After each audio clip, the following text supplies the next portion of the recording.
I worked as a security guard at an erotica club. A crime boss was cornered in a back alley by his own men for a secret negotiation. I saw it. A domineering CEO forcefully kissed his adopted son in an elevator. I saw that too. A dark-skinned delivery guy was flirting with the innocent student tenant. Still I saw it. I numbly listened to the laughter and whispers filling the wall of surveillance screens before me. Seriously? Do none of you realize that public places have security cameras? Does anyone care about how a straight security guard like me feels? I stared helplessly at the screens, my soul crumbling as I lit a cigarette. Just minutes ago, the camera feed from Baker Street 7 suddenly displayed the figure of Charles, a notorious crime boss. I assumed he was about to conduct some shady deal, so I immediately focused all my attention and locked onto the scene. But something was off. Charles Marivalli looked dazed, nothing like his usual ruthless, domineering self. Instead, the squinty-eyed underling behind him easily shoved him against the wall. A betrayal? An internal power struggle? I frowned and zoomed in on the footage, boosting the audio. The underling smirked. "Boss, you've been wearing it all day. Aren't you tired?" I froze. Wearing what all day? Contraband? Restraints? Criminal evidence? Charles, the once mighty crime lord, was now stammering, at a complete loss for words. The underling leaned in closer. "Boss, I fought life and death for you. Nearly lost half my life. Killed 2 of your enemies. Don't you think it's time you paid me back? Maybe with your head?" What does he mean? His hand reached into his pocket. A weapon? My fingers hovered over the emergency call button. Cold sweat beaded on my forehead. Zip. I heard the sound of a zipper being pulled. And right before my very eyes, the crime boss sat down. He sat on his underling's coin-operated kiddie ride. The small plastic ride wobbled unsteadily, forcing Charles to clutch onto his subordinate's hands for support. I listened in despair as a cheerful children's tune blared from the screen, my eyes stinging from the overwhelming absurdity. And then, in a low, almost reverent voice, Charles murmured, "Papa." It was clear. He was already too dizzy to think straight. I am a miserable security guard. Today is only my 3rd day working in City A. My supervisor noticed the dark circles under my eyes and asked with concern, "Thomas, didn't sleep well last night?" I forced a smile. Didn't sleep well? More like traumatized. I had a nightmare where I was being rammed by a fleet of enormous, interconnected kiddie rides. They surrounded me, their mechanical voices echoing in my head. "What's the name of your dad's 3rd and son's uncle's cousin?" I couldn't answer. The kiddie rides cackled and, holding hands, shoved me into one of their seats. I sighed, rubbing my temple. It was just a fluke. Just an unlucky night. I'd forget everything and start fresh. Inside the elevator of the high-rise building, a tall man in a tailored suit and glasses stood silently. I straightened my back instinctively. This was Godfrey Smithson, the wealthiest man in City A. A legendary CEO. And, coincidentally, the ultimate boss behind my security company. Which technically made him my boss's boss. If anything happened to him while I was on duty, I'd have to jump in to protect him, no hesitation. But instead of selecting a floor, Godfrey stood still, staring at the elevator door. A moment later, a young man rushed in breathlessly. "Godfrey, I finally caught up to you. You can't keep avoiding me." Godfrey's expression remained cold. "You should call me father." "Oh, come on. You left the door open for him on purpose just so he could catch up." I glared at the monitor in disbelief. The young man stepped into the elevator, staring at Godfrey with unwavering determination. "I never saw you as my father. You were just my dad's friend. Nothing more." "I see. So his biological father passed away, and Godfrey adopted him. But he refuses to acknowledge him as his father, hence the rebellious attitude." I get it. I was like that at his age, too, thinking I needed to stand on my own feet. But after becoming a corporate slave, I finally realized, having a billionaire offer you lifelong wealth in exchange for just calling him Dad is a freaking blessing. So, it's just a generational conflict. I relaxed, relieved that this wasn't anything unusual. Godfrey remained indifferent. Why are you making a scene? The young man's voice rose. I'm not making a scene. I'm being serious. Whatever, Godfrey. You're always so heartless. Fine. I'll just go study abroad. There are plenty of men out there. Wait. Something's not clicking here. Godfrey's face darkened. You dare. And in the next second, they kissed. Fiercely. Desperately.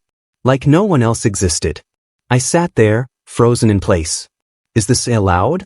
Isn't this supposed to be a family-friendly channel? 30 minutes later, Sir called me, his voice tinged with confusion. Thomas, why is elevator number 2 stuck on the top floor? The employees downstairs are piling up, all waiting to use it. Check the surveillance feed. What the hell is going on? I struggled to come up with a diplomatic answer. Mr. Smithson and his adopted son, they're, arguing. Very intensely. Sir sighed. Go ask them what's happening. If this keeps up, the employees will start complaining that security gets paid to do nothing. I was dumbfounded. Wait me. After hanging up, I stared in despair at the monitor, hesitating before cautiously peeling back the tissue paper I had placed over the screen. On the footage, Godfrey was arguing fiercely, his adopted son holding his ground, refusing to back down. They were completely engrossed in their heated exchange. So engrossed, in fact, that they seemed to be enjoying it. My eyes burned like needles stabbing into them. Why does no one realize that public spaces have surveillance cameras? And that security guards see everything through them? I am a miserable security guard. After a month on the job, I had been forced, through my security monitors, to witness countless fights. Fights between men in alleys. Fights between men in elevators. Fights between men in stairwells. And I finally realized something wasn't right about this district. I requested a transfer. I told Sir I wanted to work security for a residential complex. My only requirement, the older, the better. Sir looked at me in confusion. Thomas, the older the neighborhood, the more problems you'll have to deal with. It won't be easy. I instinctively dodged his hand as he reached out to pat my shoulder. A month of watching surveillance footage had taught me, sometimes, a casual touch could ignite an explosive battle. I looked at Sir with solemn conviction. It's fine, sir. Please, I beg you, transfer me to an old, run-down residential area. The older the neighborhood, the more elderly residents there would be.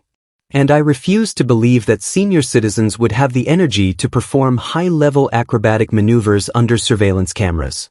I stared blankly at the residential security monitors.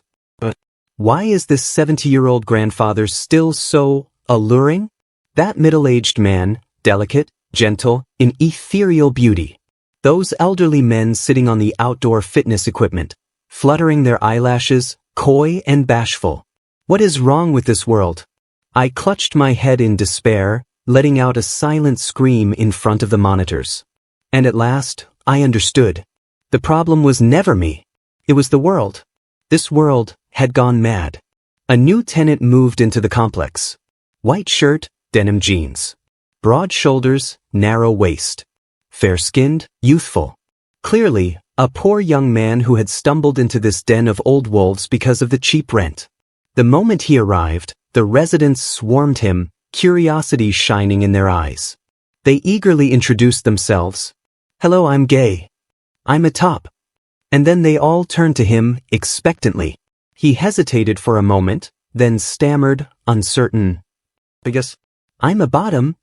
Upon hearing his answer, I bolted out from behind my security desk. I'm a bottom too. I'm also a bottom. Gripping his hands, I fought back the urge to cry. 3 whole months. For 3 whole months, I had finally found another straight person. Clutching his hands, I felt as if I had finally found an ally. His name was Noel Marshall. I told him, I'm Thomas Keene. You can just call me Thomas. Noel smiled, a soft dimple appearing at the corner of his mouth. He added me to his contacts, gave my shoulder a light pat, and said in a gentle voice, Nice to meet you, Thomas. Just call me Noel. From now on, I'll be relying on you to keep me safe. I knew that this was probably just a polite remark, something tenants say to security guards. But still, The words lodged themselves deep in my heart.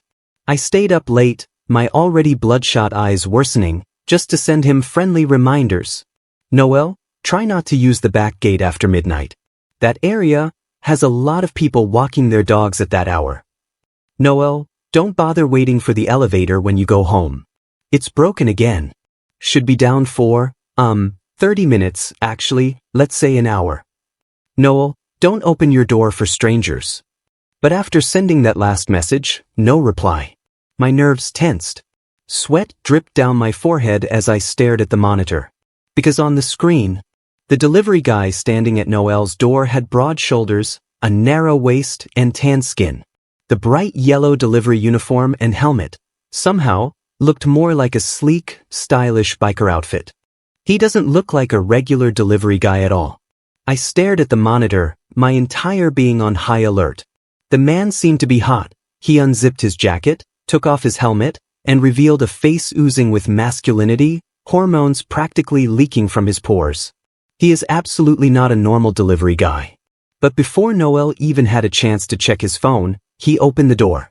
The old surveillance cameras had poor audio quality. I could only watch as Noel took the food, his expression warm and polite as he said a few words.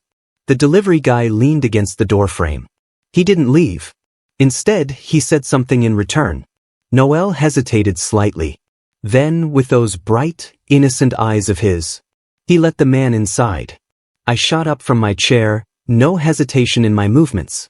In one swift motion, I stuffed my security baton and flashlight into my belt and bolted straight for Noel's apartment. Noel opened the door at my knock. I was panting, struggling to catch my breath. I had run all the way up the stairs because, of course, the elevator was occupied again. He looked surprised to see me. Thomas? What brings you here? I waved a hand, still too winded to speak, and instead, I meticulously scanned him from head to toe. Clothes intact. No signs of a struggle. Then, I leaned in and peeked past him, searching for the so-called delivery guy. Sir, is this all the trash? A voice called out from the kitchen. A moment later, the delivery guy walked out, holding several trash bags. His expression was somewhat dull, as if he had failed to get what he wanted. I let out a long breath. Noel handed him a tip. I just sent you a $5 bonus. Thanks again. $5? For taking out the trash? I blinked, momentarily stunned. I work security, and I make $2,000 a month. Do the math, my hourly wage is $5. Slowly, I turned my gaze toward the delivery guy, my expression shifting. Noel looked at me, puzzled. Thomas, why did you come all the way here? I stammered, afraid he might overthink it. You didn't reply to my message. Understanding dawned on his face as he picked up his phone. Oh, sorry, Thomas. I twisted my ankle a few days ago, so I haven't been able to go downstairs. I had to ask the delivery guy to take out my trash. As he spoke, he lowered his gaze and obediently rolled up his pant leg. His ankle was slim and pale, but there was no mistaking the swelling. It was bad. I frowned and immediately crouched down to take a closer look. How did this happen? I stepped on some loose gravel while walking at night. Did you put any medicine on it? Noel pursed his lips and shook his head, looking a little embarrassed. I don't really know how to handle stuff like this. I'll check for you. As long as the bone isn't hurt, it shouldn't be a big deal. I gently pressed around his ankle. Ah. Noel inhaled sharply, gripping my shoulder. His eyes turned red at the corners, his voice pitiful. Thomas. Noel is not as tough as I am. The last time I chased down a thief with my coworkers, one of them accidentally zapped me with a stun baton, and I didn't even flinch. But then again, he's still a college student. He hasn't been through the grind of real life. It's normal to react to a little pain. As his big brother, I had to be patient with him. Noel, what do you do anyway? Why are you always walking around so late at night? Noel smiled. I'm still in school. I rented a place here so I could find work more easily. Right now, I just do some part-time gigs. What kind of part-time jobs? I tutor. My hands froze. I carefully set his foot down. A tutor? Is that even a real job? In my unofficial statistics, at least 8 out of 10 alleyway events involved some delinquent and a tutor. The remaining 2? Charles and his squinty-eyed underling. Even someone as cold as Godfrey exploded when he heard his adopted son wanted to become independent by tutoring. The man was so pissed he froze the elevator for an hour. Besides a predator disguised as prey, who the hell chooses to be a tutor? Noel blinked at me. Bro, what's wrong? You look pale. I struggled to say it. Where do you tutor? Oh, just in that luxury apartment complex a couple of blocks away. My chest tightened. I stared at this poor, clueless straight man, who had no idea what kind of danger he was walking into. I couldn't hold back anymore. How about, I come pick you up when you finish work at night? Noel, ever considerate, waved his hand. No need. I don't want to trouble you. It's fine, I said, my voice calm. The residential complex doesn't really need me at night. It was true, because every night, the residents were far too busy with other matters. Noel's eyes darkened slightly, filled with an emotion I couldn't quite read. It was like a strong liquor, rich and intoxicating. Then he lowered his gaze, a smile curling his lips, his dimple appearing again. Softly he murmured, Bro, you're really good to me. Of course I am. We're both straight, after all. I caught him just as he wobbled forward, nearly falling into my arms.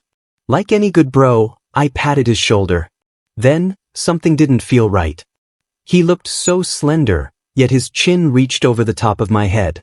His chest pressed against my arm and everything was solid. Hard muscle. Everywhere. And another thing, why is he so tall? Noel said he wouldn't be able to work again until his ankle healed. During those days, I did my best to help him out whenever I could. Of course, it wasn't because I wanted to make $20 by taking out his trash. It was purely for the sake of our brotherhood. Noel, ever grateful, offered me a favor in return. After I helped clean his apartment a few times, he said, the security room is cold at night. After your shift, you can crash at my place. I immediately took him up on it. After all, I'd do anything to avoid watching the nightmare fuel on those security monitors. Noel extended the invitation with enthusiasm, and as his big bro, of course, I gladly accepted. After my shift, I headed to Noel's place. He was already lying in bed when I arrived, watching me closely. I felt a little guilty. Sorry for disturbing your rest. Then, I quickly stripped off my security uniform, grabbed my towel, and dashed into the bathroom. I took a speedy shower, brushed my teeth, dried my hair, and emerged from the bathroom in a tank top and shorts. Noel's dark eyes gleamed, the corners of his lips curled into a slow smile as he propped his chin on his hand. Bro, you're really handsome. I smirked confidently. Of course. Every man has experienced that moment. Fresh out of the shower, looking into the mirror, convinced he's the most handsome guy on earth. I climbed into bed. Noel scooted inward and quickly said, Bro, don't sleep against the wall. Take the edge of the bed. Everyone has their own sleeping habits. I understood immediately. Got it. I lifted the blanket and froze. Noel was wearing nothing but a pair of briefs. His muscles were sharply defined, his abs sculpted, and on either side of his lower abdomen, 2 deep, V-shaped indentations trailed downward. His smile deepened. Bro, you look like you have something to say. Dude, you work out a lot, huh? The kid had a killer physique. So good, in fact, that I felt a twinge of jealousy. I admired it for a second, then promptly threw the thought aside, rolled over, and knocked out the moment my head hit the pillow. Half asleep, I vaguely heard Noel murmuring to himself. I was a little nervous when I invited him over, worried that maybe I was overthinking things. But he came. And then, right in front of me, he undressed to tempt me. That means I was right, he must feel the same way. Bro? Why'd you close your eyes? I felt a hand brush against my waist. Bro, your waist is so slim. I groggily shifted. You need to use the bathroom? I'll move. Silence. A long silence. The only sound in the quiet bedroom was my steady, even breathing. Then, Noel's voice, weak, incredulous, broke through the stillness. Thomas, you really just came here to sleep? I slept soundly. No dreams. No nightmares.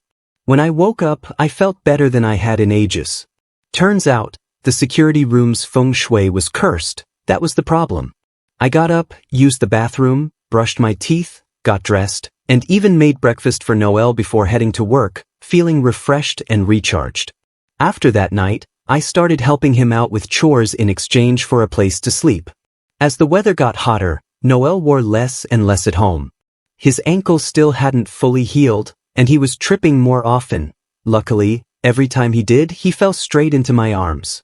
For some reason, though, Noel's gaze toward me started shifting, sometimes filled with disbelief, sometimes with an odd, gritted teeth frustration. But I felt like we had officially become friends. Then the delivery guy came back. This time, I opened the door. He looked me up and down before realization dawned on his face. "Oh, you're gay." I frowned. "What the hell? I'm straight." Clatter. Noel's phone slipped from his fingers, crashing onto the floor. "Noel, you're straight?" "Me, yeah. Aren't you also straight?" The delivery guy turned to Noel. "You're straight." Noel pointed at himself. "I'm straight." I took a step back. "Wait, you're not straight?" Noel noticed my reaction, froze for a second, then regained his composure. With a blank expression, he said firmly, "I'm straight." Noel's ankle finally healed. He was ready to return to work. I clapped my chest and swore I'd protect him, make sure no one laid a single finger on him. Noel smiled, but for some reason, there was a trace of bitterness in his expression. Sure enough, as I waited for him outside his workplace that night, a group of blonde-haired punks slowly gathered in the dimly lit alley. My grip tightened around my security baton. But before I could even open my mouth to shout at them, they saw Noel standing behind me, and immediately lost all interest, turning around and leaving without a second glance. I was stunned. Why'd they back off so easily? Noel answered casually, "Same model." "Ah." His expression faltered for a split second before he forced himself to correct, his voice stiff with humiliation. "I mean, I look too straight. So straight that I might as well be a steel rod. That's why they weren't interested." "Oh, right."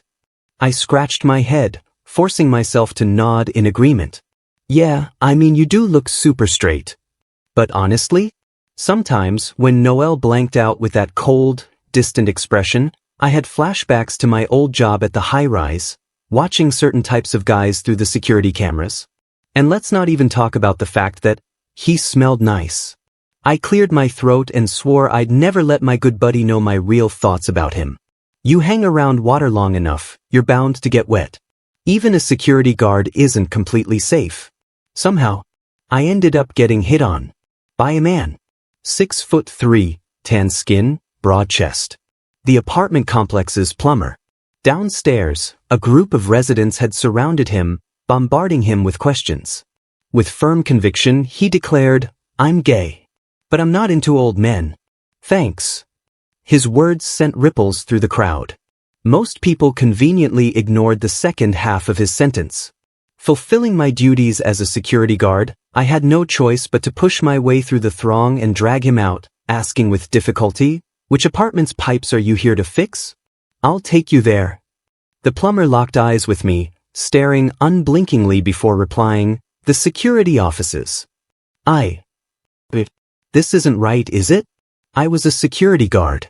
A cornered security guard, pressing my back tightly against the wall. The plumber shrugged off his denim jacket, revealing the black tank top underneath. His skin was the kind of sun-kissed tan that only came from working under the sun, a deep, healthy bronze. His biceps bulged with muscle, the contours of his strength clearly defined. He tugged at his tank top and crouched down, unzipping his tool bag. As he worked, he murmured under his breath, "Damn, it's hot." I was terrified he was about to go feral on me. Desperate, I scrambled to pour him a glass of cold water. Maybe it would cool him down. His eyes flickered. "Thanks. Not many people care about guys like me. You're the first person who's ever poured me a drink." "Bro, really? Was your life that tragic? Or was it just that, every time you knocked on someone's door to fix a pipe, the moment it opened, you started putting on a show?" spreading your feathers like a peacock, flirting like a swan, leaving no room for them to even think about handing you a drink? Suppressing my inner complaints, I deliberately roughened my voice. Don't mention it. It's no big deal. After placing the glass down, I quickly retreated to my safe spot against the wall. He was built almost exactly like Noel. And I knew I couldn't beat him. Because, once, Noel had made me wrestle him. I lost. Every single time. He always pinned me down within seconds. Out of sheer pity, Noel finally took mercy on me and said, "If you can cling to me for 30 seconds, I'll count it as your win." Only then did I start winning. But let's be real, if I clung to this plumber for 30 seconds, he wouldn't declare my victory and make a quick exit. No, he'd probably grin, say something about how hot he was getting, and then set me on fire. I was growing increasingly anxious. The plumber muttered something about how difficult this particular pipe was to fix.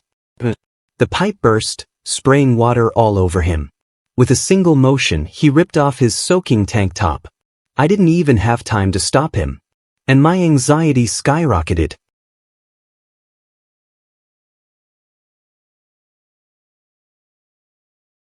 At long last, the plumber finished fixing the pipe. Wiping away non-existent sweat, he suddenly turned and trapped me against the wall. He leaned in, tilting his head to whisper in my ear, his breath warm. "Security guard, what did you put in my drink? Why do I feel so hot?" "I put nothing in your damn water," I snapped, deliberately making my voice rougher, harsher. He hesitated. Seeing my chance, I immediately went in for the kill. I took a deep breath, then declared, loud and clear, over and over, "I need to take a shit, I need to take a shit, I need to take a shit, I need to take a shit." The plumber recoiled, utterly disgusted. All traces of flirtation vanished from his face. Expressionless, he picked up his toolbox and muttered, "That'll be 180. Card or cash?" I was a changed security guard. I had finally realized, being a security guard did not mean I was safe. But then why had Noel, who was also straight, never run into these situations? That night, I decided to seek his advice. When Noel heard about what happened, his expression darkened. "He whispered right against your ear?" His voice was low and dangerous. "I haven't even whispered against your ear." I frowned, confused. "Huh." Noel sucked in a deep breath. Then, in a slow, coaxing tone, he asked, "Thomas, you want to know how to avoid being harassed, right?" I nodded. Noel leaned in slightly. "You have to understand, your presence is too unique in this world."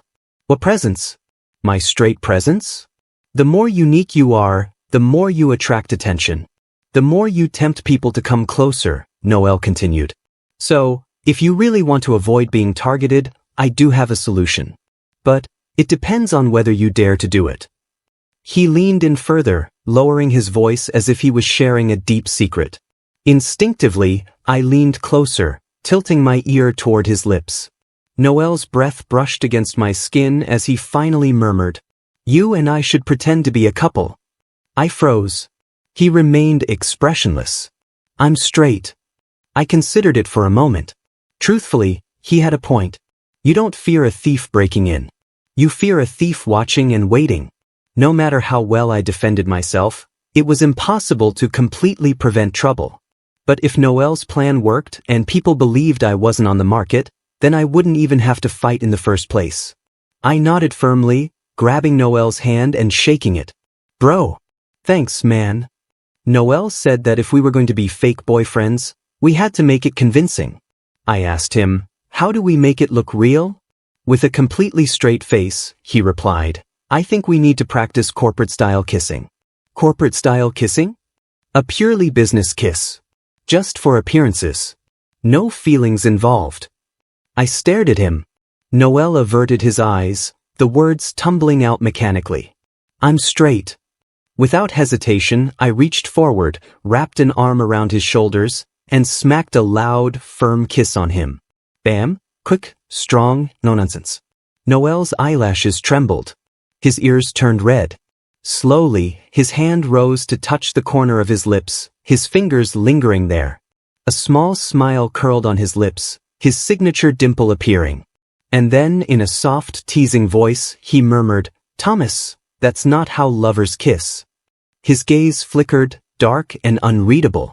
And then, before I could react, he leaned in, whispering, "This is how they kiss." He leaned down, gently tilting my chin up. A kiss, slow, soft, landed on my lips. Fleeting. Barely there. I froze in place. Noel smiled at me. "Did you learn it?" For a split second, my brain short-circuited. Then, with rigid conviction, I blurted out instinctively, "I'm straight." I am straight. After that, Noel patiently taught me how to hold hands, how to hug, how to say sweet words like a proper couple. "Thomas," he asked, "did you get all that?" I blinked. "Huh." Noel took my hand. "Bro, don't worry. Aside from the kissing, just act the way we normally do." I scratched my head.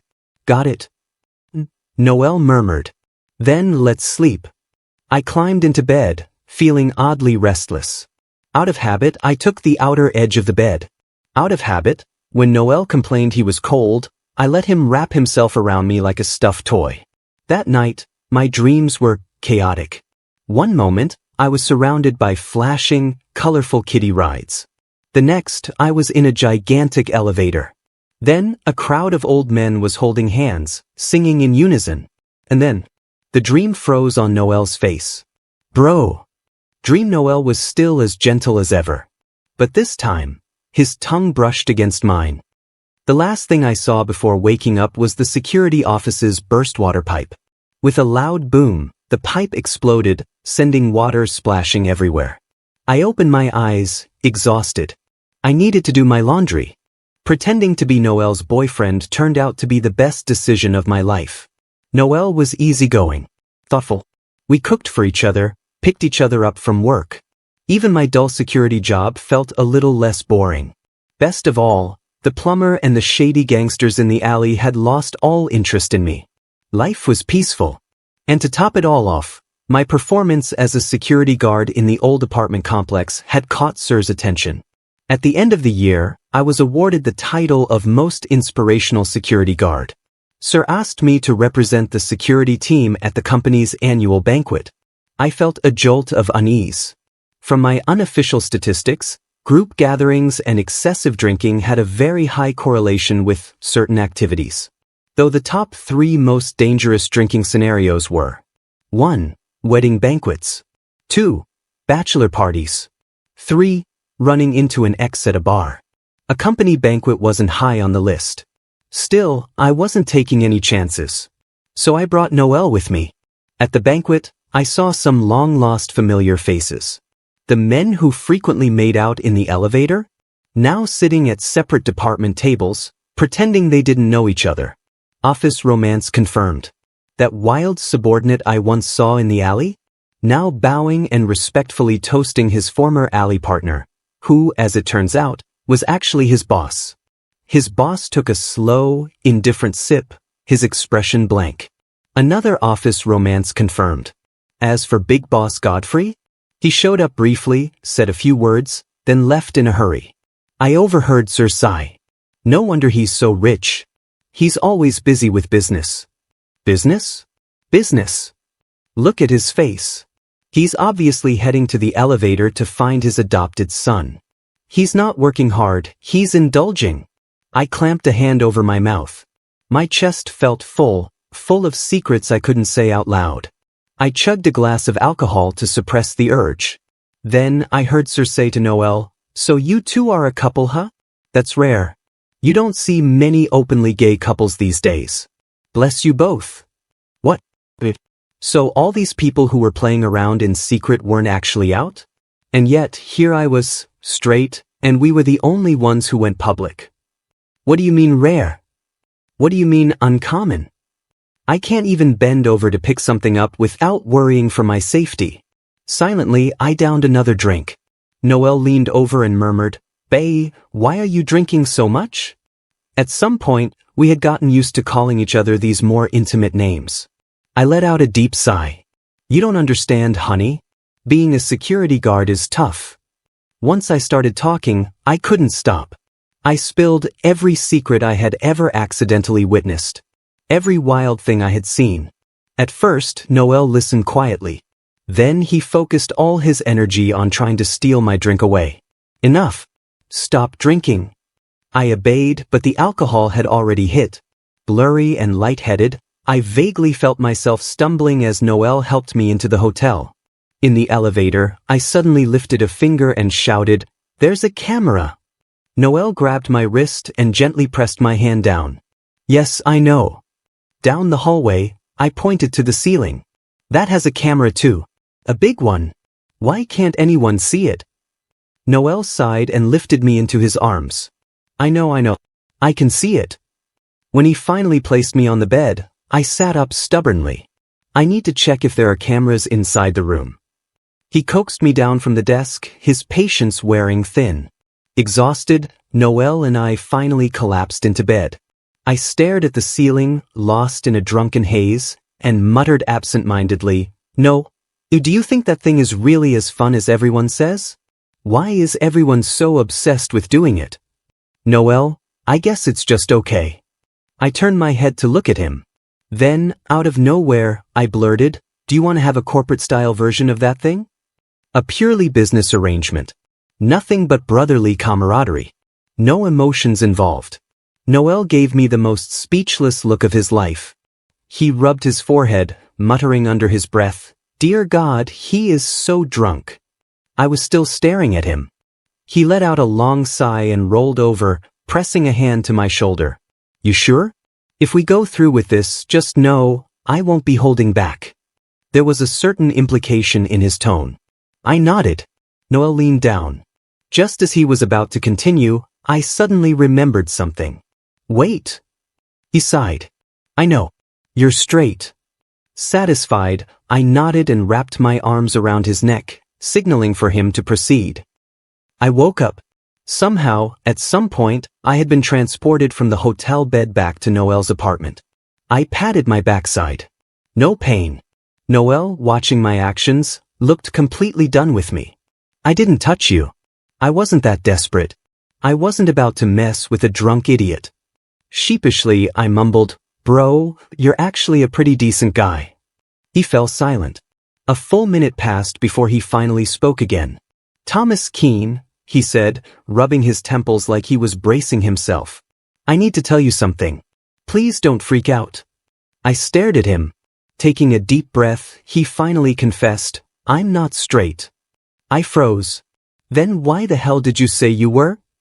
"I didn't want old men to keep hitting on me. And also, I'm a top." "Then why did you let me sleep in your bed?" "I thought you were flirting with me." "Then why did you corporate kiss me?" Noel fell silent. Then, exhaling heavily, he murmured, "That was my fault. I'm sorry. I liked you too much. I didn't want you to start avoiding me if you found out I wasn't straight. I lost control. I didn't know what to say. My emotions were a mess." Noel stood up, lowering his head as if admitting defeat. "After everything that happened last night, I realized that all the happiness I've had these past few weeks, it was just a lie. A dream that was bound to fade." His gaze locked onto mine. "Thomas Keene, I don't want every single moment of closeness between us to be labeled as corporate or business. I can't keep pretending." He turned away. "I'm leaving. Do whatever you want." I froze. In that moment, I understood exactly what he meant by "do whatever you want." Move out. Don't look for him again. The door shut in my face. I panicked. I threw on my jacket and shorts, bolted out the door and ran after him. There was no time for the elevator. I flew down the stairs. Finally, I caught up to Noel. Just as he opened his mouth to speak, I grabbed him by the collar and kissed him. Panting slightly, I asked, "If it's not business, is that okay?" Noel stood frozen in place. "You're not." "I'm not straight anymore," I declared, abandoning all previous convictions. He stared at me, pressing his lips together, looking almost pitiful, as if he had finally gotten everything he ever wanted. "Thomas," he murmured, voice trembling, "I really don't want to leave you." He pulled me into a fierce hug. Half an hour later, Noel suddenly asked, Did you bring your keys when you ran out? I blinked. I did not. Noel, I also did not. We stared at each other. 5 minutes later, at the security office, the night shift security guard handed us the spare keys with a deeply complex expression. His gaze lingered on me. His face was full of disappointment. His eyes practically screamed, "You too? Do you really not know that public spaces have surveillance cameras?" The end. Thanks for stopping by. Subscribe and hit the notification bell so you don't miss out on any new videos.